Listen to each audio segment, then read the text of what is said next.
Hello friends, എല്ലാവർക്കും good morning. അപ്പോൾ ഇന്നത്തെ ഒരു സൂപ്പർ ഹിറ്റ് വിശേഷത്തിലേക്ക് എല്ലാവർക്കും സ്വാഗതം. അങ്ങനെ ആദിയും മഹേഷും കൂടി നേർക്കുനേറിങ്ങി നിൽക്കുക. ആ സമയത്ത് മഹേഷ് ആണെങ്കിലും മോനെ ആദ്യം നിന്നെ കാണാൻ വേണ്ടി തന്നെയാണ് ഞാനിവിടെ നിന്നത്. അതെ, നിനക്ക് വേണ്ടി മാത്രമാണ് ഞാനിവിടെ വന്നത്.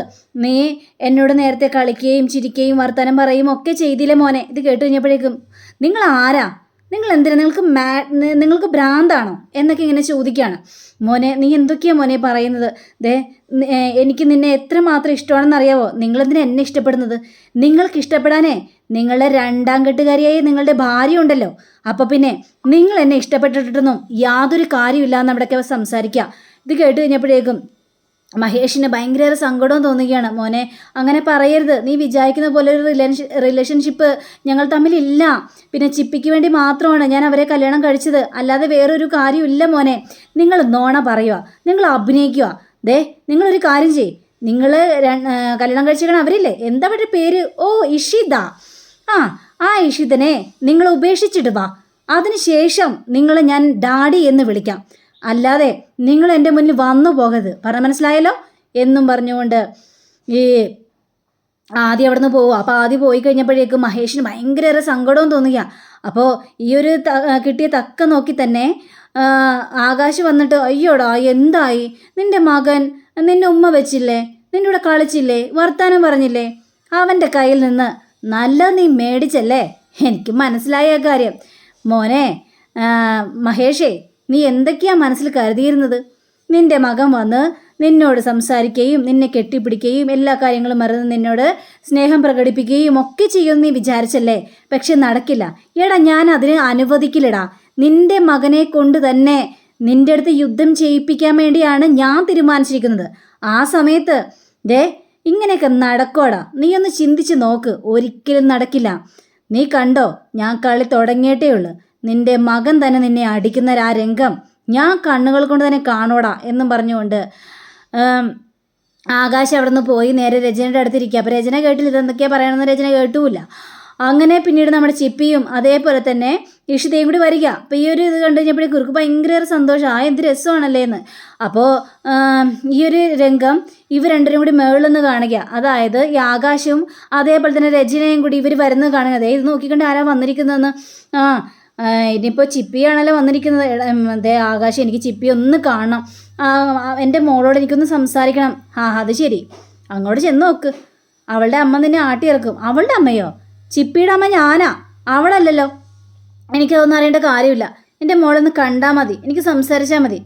രചന, അതൊന്നും നടക്കാനായിട്ട് പോകുന്നില്ല. ചിപ്പി നിന്നെ മൈൻഡ് പോലും ചെയ്യൂല. പിന്നെ എന്തിനാ അങ്ങോട്ട് പോകുന്നത്? അങ്ങോട്ട് പോയിട്ടൊന്നും കാര്യമില്ല എന്നും പറയുക.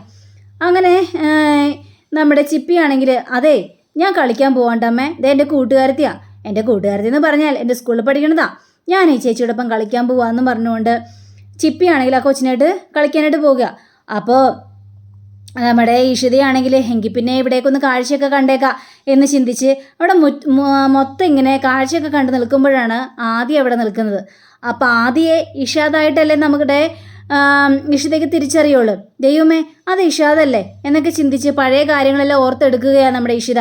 അതെ, അത് ഇഷാദ തന്നെയാണല്ലോ. മോനെ ഇഷാദേ എന്ന് വിളിച്ചുകൊണ്ട് നേരെ ചെല്ലുക. അപ്പോൾ ഇഷാദിൻ്റെ കവളിലൊക്കെ തൊടും. ആരാ നിങ്ങൾ ആരാ മോനെ, എന്നെ മനസ്സിലായില്ലേടാ എന്ന് പറഞ്ഞുകൊണ്ട് കെട്ടിപ്പിടിക്കാനായിട്ട് ശ്രമിച്ചു കഴിഞ്ഞപ്പോഴേക്കും ഈ ആദി നമ്മുടെ ഇഷിതയെ തള്ളി അങ്ങോട്ട് മാറ്റുകയാണ്. ആരാ നിങ്ങൾ? ഓ, സാഡിസ്റ്റ് ആയിരിക്കുമല്ലേ, കുട്ടികളെ പിടിക്കാൻ വേണ്ടി വന്നിരിക്കുമല്ലേ, മര്യാദയ്ക്ക് പോയിക്കോ, പോലീസിനെ ഞാൻ വിളിക്കും, പറ മനസ്സിലായല്ലോ.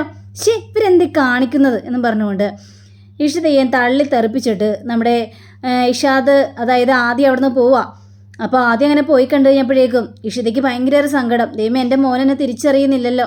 അവൻ്റെ ഓർമ്മയെല്ലാം തിരിച്ചു കിട്ടിയപ്പോൾ അവൻ്റെ അമ്മയല്ലാതെയായി മാറി ഞാൻ എങ്ങനെയാണ് അവനെ പറഞ്ഞ് മനസ്സിലാക്കുക? എൻ്റെ മനസ്സിലാണെങ്കിൽ അവൻ്റെ ഓർമ്മകളിങ്ങനെ തിങ്ങി നിറഞ്ഞുകൊണ്ടിരിക്കുക എന്നൊക്കെ ഇങ്ങനെ ആലോചിക്കുകയാണ്. അത് നമ്മുടെ ഇഷിതയ്ക്ക് വല്ലാത്തൊരു സങ്കടവും തോന്നി. അങ്ങനെ പിന്നീട് കാണിക്കുന്നത് ചിപ്പിയുടെ കൂട്ടുകാരിയും കൂടി ഇങ്ങനെ കളിച്ചുകൊണ്ടിരിക്കുക. ആ സമയത്താണ് സുജി അങ്ങോട്ട് വരുന്നത്. ആഹാ, ചിപ്പ് മോളെ കളിച്ചുകൊണ്ടിരിക്കുമായിരുന്നു ഇവിടെയൊക്കെ. അപ്പോഴാണ് ഇഷിതയും വരുന്നത്. ചേച്ചി എങ്ങനെയുണ്ട് ഇവിടെയൊക്കെ? ചേച്ചി ചുറ്റിനടുന്ന് കണ്ടായിരുന്നോ? പിന്നല്ലാതെ, കാണാതെ അടിപൊളിയിട്ടുണ്ട്. പിന്നെ ഒരു ഐസ്ക്രീം പാർലറിൻ്റെ കുറവും കൂടി ഉണ്ടായിരുന്നു. ഏതായാലും നിന്നെ ജോലിയിൽ നിന്ന് പിരിച്ചുവിടാനൊന്നും പോകുന്നില്ല. സുജി ആണല്ലേ, ഇനിയും കുറേ കാര്യങ്ങളൊക്കെ ഉണ്ട്, വാ ചേച്ചി നമുക്ക് കാണാം. അതേ ചേച്ചിയുടെ ഭർത്താവ് വന്നിട്ടുണ്ടല്ലോ, മഹേഷ് ഏട്ടൻ. ആ അങ്ങനെ ഇവിടെ വന്നോ? അതെ ഇവിടെ വന്നു. ആഹാ കൊള്ളാം. ചിപ്പി മോളെ കേട്ടോ, ഇവിടെ മോളുടെ ഡാഡി ഉണ്ടെന്ന്, നമ്മളെ പറ്റിച്ച് പ്രോഗ്രാം ഉണ്ടെന്നും പറഞ്ഞുകൊണ്ട് വന്നത് ഇവിടെയാണ്. അപ്പം പിന്നെ ഇവർക്കിട്ടൊരു പണി കൊടുക്കണ്ടേ? അല്ല സുജി, ഞാനൊരു കാര്യം ചെയ്യട്ടെ, ഇത് സിഒമാർ നടത്തുന്ന ഒരു പ്രോഗ്രാം അല്ലേ? അതെ. അല്ല ഞാനിവിടെ വെച്ചേ ഇഷാദിനെ കണ്ടായിരുന്നു. ഇഷാദിൻ്റെ പേരൻസ് അപ്പം ഇവിടെ ഉണ്ടാവുമല്ലേ? അവൻ ആരുടെ കുട്ടിയാണെന്ന് അറിയാവോ? അയ്യോ ചേച്ചി അതൊന്നും ചോദിച്ചു കഴിഞ്ഞിട്ടുണ്ടെങ്കിൽ എനിക്കറിയില്ല ചേച്ചി, നമുക്ക് ഏതായാലും കണ്ടുപിടിക്കാം എന്നും പറഞ്ഞുകൊണ്ട് സുജിയും ഇവരും കൂടി ചേർന്ന് പോവാ. അപ്പോൾ നമ്മുടെ ഇഷിത നേരെ നോക്കിക്കഴിഞ്ഞപ്പോഴേക്കും മഹേഷ് എന്തൊക്കെയോ ചിന്തിച്ചുകൊണ്ടിരിക്കുന്നു. ഹലോ എന്ന് പറഞ്ഞിട്ട് വിളിക്കുമ്പോൾ മഹേഷ് തിരിഞ്ഞു നോക്കിയാൽ മഹേഷ് ഇഷിതയെ കണ്ടപ്പോൾ ഞെട്ടിപ്പോയി. നീയോ? നീ എന്താ ഇവിടെ? ഓ ഞെട്ടിയല്ലേ? പ്രോഗ്രാം ഉണ്ടെന്നും പറഞ്ഞുകൊണ്ട് ഇങ്ങോട്ട് വന്നപ്പോൾ ഞങ്ങളെ പറ്റിച്ചുകൊണ്ട് ഇങ്ങോട്ട് വന്നത്, പക്ഷേ ഞങ്ങളിവിടെ പ്രതീക്ഷിച്ചില്ലല്ലേ. ഏതായാലും നിങ്ങളുടെ കള്ളത്തരമൊക്കെ പൊളിച്ചടുക്കി. ഇനി എന്തൊക്കെ രഹസ്യങ്ങളാണാവോ നിങ്ങളുടെ മനസ്സിനകത്തേക്ക് ഉള്ളത്?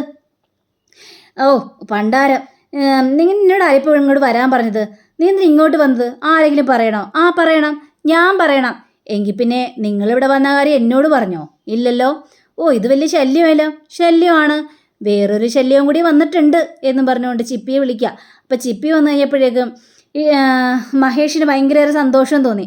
അപ്പോൾ മഹേഷ് എൻ്റെ മോളെ എവിടേക്ക് ഇഷ്ടമായോ? എൻ്റെ ദൈവമേ എത്ര പെട്ടെന്നാണ് നിറം മാറിയത് മോളുടെ ഡാഡിക്ക്, കണ്ടില്ലേ? നിറം മാറുന്ന ജീവി, ഇങ്ങനൊരു പേര് ചിലവർക്ക് വേണ്ടി തന്നെ സൃഷ്ടിച്ചതാണ്. അതിപ്പോൾ ഏതായാലും മനസ്സിലായി. ഡാഡി നമുക്കൊരു ഗെയിം കളിച്ചാലോ ഡാഡി? ഗെയിമോ? മോള് പോയി കളിച്ചോന്നേ. ഇല്ല ഡാഡിയും വേണം ഗെയിം കളിക്കാനായിട്ട്. മോളെ അത് വേണോ? വേണം. എങ്കിൽ ശരി. അതായതേ പഞ്ച് കുസ്തിയാണ് പിടിക്കാൻ പോകുന്നത്. പഞ്ച് കുസ്തിയോ? ദേ മോളായിട്ട് ഞാൻ പഞ്ച് കുസ്തി പിടിക്കാനോ? മോള് ജയിച്ചു, ഞാൻ തോറ്റു മോളെ. എന്നായിട്ടല്ല, അമ്മയായിട്ടാണ് അച്ഛൻ പഞ്ച് കുസ്തി പിടിക്കേണ്ടത്. അങ്ങനെയാണ് വേണ്ടത്. ഓ മോളുടെ അമ്മയായിട്ടോ? അതൊന്നും നടക്കാത്ത കാര്യമാണ്. ആ സിറിഞ്ചും പഞ്ഞിയൊക്കെ പിടിക്കുന്ന മൃദുലമായ കൈ ഞാൻ പഞ്ചകുസ്തി പിടിച്ചു കഴിഞ്ഞിട്ടുണ്ടെങ്കിൽ അത് ഒടിഞ്ഞ് തരിപ്പണമായി പോകും. അതുകൊണ്ട് അത് വേണോ മോളെ? വേണം വേണം വേണം, ഏതായാലും വിട്ടുകൊടുക്കരുത്. അപ്പം ഇത് കേട്ട് കഴിഞ്ഞപ്പോഴേക്കും മിഷിതയാണെങ്കിൽ, ദേ മോളെ കൂടുതൽ നമ്പർ അടിക്കാതെ എന്നോട് പഞ്ചകുസ്തി പിടിക്കാനായിട്ട് പറ. ശരി പിടിക്കാം. അങ്ങനെയാണെങ്കിൽ മോളുടെ അമ്മയോട് 2 കൈ ഉപയോഗിച്ചോളാൻ പറ. ഞാൻ ഒറ്റ കൈ ഉപയോഗിക്കുള്ളൂ. പിന്നെ എനിക്കൊരു വിരൽ മതി നിങ്ങളെ തോൽപ്പിക്കാനായിട്ട്. എങ്കിൽ പിന്നെ അതൊന്ന് കാണണമല്ലോ എന്നും പറഞ്ഞ് ഇവർ രണ്ടുപേരും കൂടി പഞ്ച് കുസ്തി പിടിക്കാനായിട്ട് നിൽക്കുക. കട്ടയ്ക്ക് നിൽക്കുകയാണേ. ആ സമയത്ത് മുകളിൽ നിന്ന് നമ്മുടെ ആകാശ് ഇതെല്ലാം കാണുന്നുണ്ടായിരുന്നു. മോനെ ആദി നീ ഇങ്ങോട്ട് വന്നേടാ. എന്താ ഡാഡി? എന്താ അങ്കിളെ എന്ന് ചോദിച്ചുകൊണ്ട്, ദേ അത് കണ്ടോ? ദേ ആ ഇരിക്കുന്ന സ്ത്രീയാണ് നിൻ്റെ അച്ഛൻ്റെ 2ാം ഭാര്യ. ഓ ആ സ്ത്രീയാണോ? ആ സ്ത്രീയെ ഞാൻ കുറച്ചു മുമ്പ് കണ്ടതാ. എന്നിട്ട് മോനെ എന്നും പറഞ്ഞുകൊണ്ട് ഒറ്റൊരു വിളി. ഓ അങ്ങനെയൊക്കെ ഉണ്ടായോ? കണ്ടില്ലേ, നിന്റെ അമ്മയെ ഉപേക്ഷിച്ചിട്ട് രണ്ടുപേരും കൂടി സന്തോഷത്തോടെ സമാധാനത്തോടെ കളിച്ചും ചിരിച്ചൊക്കെ വർത്താനം പറയുന്നത്. അവർക്കിട്ട് ഞാനൊരു പണി കൊടുക്കുന്നുണ്ട് അങ്ങളെ, കാണിച്ചു കൊടുക്കാം ഞാൻ എന്നും പറഞ്ഞുകൊണ്ട് ആദ്യം അവിടെ നിന്ന് പോവുക. ഇവർ രണ്ടുപേരും കൂടി ഇങ്ങനെ പഞ്ച് കുസ്തിയിലിങ്ങനെ നിൽക്കുക. അപ്പോൾ ചിപ്പിയാണെങ്കിൽ, ഡാഡി വിട്ടുകൊടുക്കരുത് ഡാഡി, ജയിക്കണം ഡാഡി വിട്ടുകൊടുക്കരുത് ഡാഡി എന്നും പറഞ്ഞ്. അപ്പോൾ ഇഷിതയാണെങ്കിൽ നമ്മുടെ മഹേഷിനെ തന്നെ ഇങ്ങനെ നോക്കിയതിന് ശേഷം മഹേഷ് നോക്കി. അപ്പോൾ മഹേഷിൻ്റെ റില്ല അങ്ങോട്ട് പോയി. അതിനിടയ്ക്ക് ഇഷിതയാണെങ്കിൽ ഒരു കണ്ണിങ്ങനെ അടച്ചും കാണിച്ചു കൊടുക്കുക. ഇത് കണ്ടുകഴിഞ്ഞപ്പോഴേക്കും മഹേഷ് ആകെ കൺട്രോൾ വിട്ടുപോയി. മഹേഷിന് ഒറ്റ തോപ്പിക്കൽ. അപ്പോൾ ഞാൻ ജയിച്ചേ, ഇത് ചീറ്റിങ് ആട്ടോ എന്നൊക്കെ പറയുക. പിന്നെ ചീറ്റിങ്? എങ്ങനെ ചീറ്റിങ്? നിങ്ങൾ തോറ്റുപോയില്ലേ? അല്ല നീ കണ്ണുകൊണ്ട് എന്താ പറഞ്ഞേ? ഞാൻ കണ്ണുകൊണ്ട് എന്താ കാണിച്ചത്? ഒന്നും കാണിച്ചില്ല, ഞാൻ തോറ്റു. അങ്ങനെ പറ. അപ്പോൾ എനിക്കും തോപ്പിക്കാൻ പറ്റുമെന്ന് ഇപ്പം മനസ്സിലായില്ലേ എന്ന് പറഞ്ഞുകൊണ്ട് ഇവരിങ്ങനെ നിൽക്കുക. ഇതേ സമയം തന്നെ രചനയാണെങ്കിൽ കുടിച്ചു പൂസായി വല്ലാത്തൊരവസ്ഥയിലേക്ക് നിൽക്കുന്ന സമയത്ത് ആകാശം അങ്ങോട്ട് വന്നിട്ട് ഈ രചനയുടെ പുറകെ നിന്നുകൊണ്ട് ഇവളെ ഇനിയും കുടിപ്പിച്ചിട്ട് ഈഷിതയെയും ഇവളെയും കൊണ്ട് തല്ല് കൂടിപ്പിക്കണം. ഇനി അതാ വേണ്ടത്. രചന ഈ ഒരു പെഗ് കൂടി കുടിച്ചോ. പിന്നെ ഞാനൊരു കാഴ്ച കണ്ടു രചന. ദേ മഹേഷും ഈഷിതയും കൂടി പരസ്യമായിട്ട് കിസ് വെക്കുന്നു. ഞാനാകെ ചൂളിപ്പോയി രചന. എനിക്കത് കണ്ടു കഴിഞ്ഞപ്പോഴേക്കും ആകെ നാണം കെട്ട് വല്ലാത്തൊരവസ്ഥയിൽ. അപ്പം ഇത് കേട്ട രചനയ്ക്ക് കാലി വരിക. അവളെ ഞാൻ വെറുതെ വിടില്ല. അവളെൻ്റെ മഹേഷിനെ തട്ടിയെടുത്താ എൻ്റെ കുടുംബം കുളം തോണ്ടിയത് അവളെ ഞാൻ വെറുതെ വിടില്ല എന്ന് പറഞ്ഞുകൊണ്ട് പോവാണ്. അങ്ങനെ പിന്നീട് നമ്മുടെ സുജിയെ കാണിക്കുക. അപ്പം സുജിയുടെ മുന്നിലേക്ക് വിനോദും അതേപോലെ തന്നെ അനുഗ്രഹം കൂടി വരികയാണ്. ഓ, നിങ്ങളുടെ ബാലായിട്ട് എപ്പോഴും ഇവള് കൂടെ ഉണ്ടല്ലോ, എനിക്കത് ഇഷ്ടപ്പെടുന്നില്ലേ? എന്താ സുജി ഇത്? എന്നോട് ചോദിച്ചു അവിടെ എന്തെങ്കിലും പ്രോഗ്രാം ഉണ്ടോയെന്ന്. ഞാൻ നിൻ്റെ പ്രോഗ്രാമിന് പോവാന്ന് പറഞ്ഞു. അപ്പോൾ പിന്നെ എങ്കിൽ ഞാനും വരാമെന്ന് അനുഗ്രഹം പറഞ്ഞു. പാവമല്ലേ, ഡൽഹിയിൽ നിന്ന് വന്ന കുട്ടിയല്ലേ, നമ്മുടെ കേരളത്തെ അത്രമാത്രം സ്നേഹിക്കുന്നുണ്ട്. കേരളത്തെ മാത്രമാണോ അല്ലെങ്കിൽ വേറെ ആരെങ്കിലും ആണോ? അങ്ങനെയൊന്നും പറയണ്ടെന്നേ. അപ്പോൾ അനുഗ്രഹം അവരുടെ അടുത്തേക്ക് വരിക. ദേ സുജിയുടെ പ്രോഗ്രാമാണെന്ന് വിനോദ് എന്നോട് പറഞ്ഞായിരുന്നു. ഏതായാലും കൊള്ളാട്ടോ, അടിപൊളിയാ, എനിക്കിഷ്ടപ്പെട്ടു. പിന്നെ സുജിയെ കണ്ട നിമിഷം മുതൽ എനിക്ക് സുജിയെ ഒരുപാട് ഇഷ്ടപ്പെട്ടു, നല്ല ക്യൂട്ടാണല്ലോ എന്ന് പറഞ്ഞ്. അങ്ങനെ നമ്മുടെ വിനോദ് പറയാ, എനിക്ക് ചിപ്പിയൊന്ന് കാണുമല്ലോ, ചിപ്പിയൊക്കെ വന്നിട്ടുണ്ടാവുമല്ലേ? ഞാനാകെ ഒരു പ്രാവശ്യം ചിപ്പിയെ കണ്ടിട്ടുള്ളൂ, പിന്നീട് കണ്ടിട്ടില്ലേ ചിപ്പിനെ. ചിപ്പിയൊന്ന് കാണാം. അവളെവിടെയോ കളിച്ച് നിൽക്കുന്നുണ്ട് വിനോദേ. ശരി, എന്ന് ഞാൻ പോയി കാണാമെന്ന് വിചാരിച്ചിട്ടുണ്ടെങ്കിൽ നിൽക്കുക, അങ്ങോട്ട് പോവുക. അപ്പോൾ ഈ അനുഗ്രഹമാണെങ്കിൽ ഈ വിനോദിൻ്റെ പിന്നാലെയും പോകാം. പക്ഷേ സുജിക്ക് അതങ്ങോട്ട് തീരെ ഇഷ്ടപ്പെട്ടില്ല. ഇതൊക്കെ പൊളിച്ചെടുക്കണം എന്നാണ് ചിന്തിച്ചുകൊണ്ടിരിക്കുന്നത്. പിന്നീട് കാണിക്കുന്ന ഇഷാദാണെങ്കിൽ, അതായത് ആദി ഈ കുപ്പികളൊക്കെ വെച്ചിരിക്കുന്ന ആ അടുത്തേക്ക് പോയിരിക്കുക. ഇത് കണ്ട് നമ്മുടെ ഇഷിതയ്ക്ക് അതൊട്ടും സഹിക്കാനായിട്ട് പറ്റില്ല. അപ്പോൾ ഇഷിത നേരെ ചെന്നിട്ട്, ഇഷാദേ നീ എന്താ കാണിക്കുന്നത്? നീ അവിടെ വെക്കത്. നിങ്ങൾ ആരാ എന്നോട് ഇതൊക്കെ ചോദിക്കാനായിട്ട്? നിന്നോടൊക്കെ ഞാൻ വെക്കാനാ പറഞ്ഞത്. ഇല്ല, ഞാൻ വെക്കില്ല, വെക്കടാ ഇത് എന്ന് പറഞ്ഞുകൊണ്ട് ഒച്ചത്തിൽ സംസാരിക്കണം. നിങ്ങൾ എന്നോട് ഭരിക്കാൻ വരരുത്, നിങ്ങൾ രണ്ടാം കെട്ടുകാരിയല്ലേ, നിങ്ങളെ ഞാൻ കാണിച്ചു തരാം എന്ന് പറഞ്ഞുകൊണ്ട് ആദ്യം അവിടെ നിന്ന് പോവുക. അപ്പോഴേക്കാണ് നമ്മുടെ ഇഷിതയ്ക്ക് തോന്നിയത്, ദൈവമേ ഞാൻ എന്താണ് ഈ കാണിച്ചു കൂട്ടുന്നത്? ഏതോ ഒരു കൊച്ചിനോട് ഞാൻ കിടന്ന് ഇങ്ങനെയൊക്കെ പറയുന്നു. എൻ്റെ മനസ്സിലേക്ക് ഇവനാണെങ്കിൽ എൻ്റെ മോനാണെന്നുള്ളൊരു കാര്യം ഓർമ്മയിൽ ഇങ്ങനെ വരികയാണല്ലോ, അതുകൊണ്ടാണ് ഞാൻ കൺട്രോൾ വിട്ട് ഇങ്ങനെയൊക്കെ സംസാരിക്കുന്നു ദൈവമേ എന്നൊക്കെ വിചാരിക്കുകയാണ് ഇഷിത. പിന്നീട് കാണിക്കുന്നത് മഹേഷിൻ്റെ അടുത്തേക്ക് അനുഗ്രഹിയും അതേപോലെ തന്നെ വിനോദും വരിക. വിനോദ് വന്ന് കുറേ കാര്യങ്ങളെല്ലാം സംസാരിക്കുകയാണ്. എങ്ങനെയുണ്ട് താമസമൊക്കെ, ഹോസ്റ്റൽ ജീവിതമൊക്കെ ഇഷ്ടപ്പെട്ടോ? ഭയങ്കര ബോറടിയാണെന്നൊക്കെ അനുഗ്രഹം പറയുകയാണ്. എനിക്ക് ഏതായാലും ഒരു ഹോം സ്റ്റേ ആണ് ആവശ്യം. 101 അതേപോലെ തന്നെ 100 ആ ഉള്ള ഒരു ഫാമിലിയില്ലേ, അത് നല്ല ഫാമിലിയാണ്. അവിടെ എവിടെയെങ്കിലും എനിക്ക് താമസിക്കാനായിട്ട് പറ്റുമോ? ഞാൻ നോക്കാം എന്ന് പറഞ്ഞുകൊണ്ട് അപ്പോഴേക്കും വിനോദിനൊരു കോൾ വരികയാണ്. വിനോദ് അവിടെ നിന്ന് ഇറങ്ങി പോവുകയും ചെയ്യാണ്. അപ്പോൾ ഈ ഒരു കാഴ്ച കണ്ടപ്പോൾ മഹേഷിന് ഭയങ്കര ഇഷ്ടം. വിനോദും അനുഗ്രഹയും നല്ല ചേർച്ചയുണ്ടല്ലോ എന്നും പറഞ്ഞ്. പിന്നീട് കാണിക്കുന്നത് നമ്മുടെ ആകാശം അതേപോലെ തന്നെ ഈ രചനയും കൂടി ഇരുന്ന് സംസാരിക്കുകയാണ്.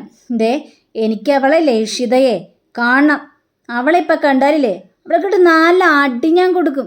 എൻ്റെ ജീവിതം കുളം തോണ്ടിയവൾ, എൻ്റെ ഭർത്താവിനെ തട്ടിയെടുത്തവൾ എന്നും പറഞ്ഞുകൊണ്ട് നിൽക്കുമ്പോൾ ഈ ആകാശം അവിടെ നിന്ന് പോവുകയാണ്. അപ്പോഴാണ് ഇഷിത വരുന്നത്. അപ്പം ഇഷിതയെ കണ്ടു കഴിഞ്ഞപ്പോഴേക്കും, അവിടെ നിൽക്കടി, ഇങ്ങോട്ട് വന്നേടി എന്ന് പറഞ്ഞിട്ട്, എന്താ രചന നിനക്ക് വേണ്ടത്? എൻ്റെ മോൾ എവിടെയടി? എൻ്റെ മോളെ എനിക്ക് വേണ്ടത്. നീ എൻ്റെ മോളെ തട്ടിയെടുത്തല്ലേടി, എൻ്റെ മോളെ നീ കൊന്നോടി എന്നൊക്കെ ചെയ്തിട്ട് അനാവശ്യം പറയാൻ നിൽക്കരുത്. നീ ഒരുപാട് മദ്യപിച്ചിട്ടുണ്ട്. ഞാൻ മദ്യപിക്കൂടി, അതല്ല എൻ്റെ ഇഷ്ടം. എന്താടി നിനക്ക് വേണ്ടത് എന്ന് പറഞ്ഞുകൊണ്ട് ഈ രചനയാണെങ്കിൽ ഇഷിതയുടെ കഴുത്തിന് കയറിയൊക്കെ കുത്തിപ്പിടിക്കുക. പക്ഷേ ഈ ഒരു കാഴ്ച കാണുകയാണ് നമ്മുടെ ആദി നോക്കുമ്പോൾ അമ്മയെ വഴക്ക് പറയുന്നത് പോലെയാണ് തോന്നിയത്. എൻ്റെ അമ്മയെ വഴക്ക് പറയുകയാണല്ലോ ഇവർ, ഞാൻ സമ്മതിക്കില്ല. അങ്ങനെ ഇവർ രണ്ടുപേരും കൂടി ലാസ്റ്റ് തല്ലുപിടിച്ച് രചനയെ തള്ളി താഴെ ഇടുക. എന്നിട്ട് അവിടെ നിന്ന് ഒറ്റ പോക്ക് ഇഷിതയും. ഈ ഒരു കാഴ്ച കണ്ട് നമ്മുടെ ആദ്യം ഓടി വന്നിട്ട് അയ്യോ അമ്മേ എന്ന് പറഞ്ഞുകൊണ്ട് പൊക്കിയെടുക്കുകയാണ്. അവർക്കിടെ ഞാൻ കൊടുക്കുക അമ്മേ, അവരെ ഞാൻ വെറുതെ വിടില്ലമ്മേ, അമ്മ ഇവിടെ ഇരിക്കും, ഞാൻ ഇപ്പോൾ വരാം എന്ന് പറഞ്ഞുകൊണ്ട് നമ്മുടെ ആദി നേരെ അങ്ങോട്ട് ചെല്ലുക. അപ്പോൾ മഹേഷ് അവിടെ നിൽക്കുന്നുണ്ടായിരുന്നു. മഹേഷിനെ കണ്ടു കഴിഞ്ഞപ്പോഴേക്കും നിങ്ങൾക്ക് വേറെ പണിയൊന്നുമില്ലേ? നിങ്ങളെ രണ്ടാം ഭാര്യയെ നിങ്ങൾക്ക് മര്യാദക്ക് നിർത്തിക്കൂടെ? മോനെ ആദി നീ വന്നോ? ഞാൻ വിചാരിച്ച് നീ പോയിട്ടുണ്ടാവുന്നു. ഞാൻ പോയിട്ട് വേണം നിങ്ങൾക്കും നിങ്ങളെ രണ്ടാം ഭാര്യയൊക്കെ ഇപ്പം സുഖത്തോടെ ഇവിടെ കറങ്ങി നടക്കാനല്ലേ? നീ വിചാരിക്കുന്ന പോലെ എല്ലാ കാര്യങ്ങളും, ഞങ്ങൾ തമ്മിൽ അങ്ങനെ ഒരു റിലേഷൻ ഇല്ല. നിങ്ങൾ എൻ്റെ മുന്നിൽ കിടന്ന് അഭിനയിക്കാൻ നിൽക്കണ്ട. നിങ്ങൾക്ക് അങ്ങനെ റിലേഷൻ ഉണ്ടെന്ന് എനിക്കറിയാം. ഞാൻ കുറച്ചു മുമ്പ് ഈ കാഴ്ചകളെല്ലാം കണ്ടതാണ് എന്നും പറഞ്ഞുകൊണ്ട് നിൽക്കുവാണ്. അപ്പോഴേക്കും നമ്മുടെ ഇഷിതയും വരികയാണ്. അപ്പോൾ അങ്ങനെയും കാണിച്ചുകൊണ്ടാണ് നമ്മുടെ ഇന്നത്തെ ഈ വീഡിയോ അവസാനിച്ചിരിക്കുന്നത്. അടുത്ത റീവിനെ കാത്തിരിക്കുക, സബ്സ്ക്രൈബ് ചെയ്യുക. എല്ലാവർക്കും നല്ലൊരു ദിനം ആശംസിച്ചുകൊണ്ട് തന്നെ നമസ്കാരം. Thank you. See again. By.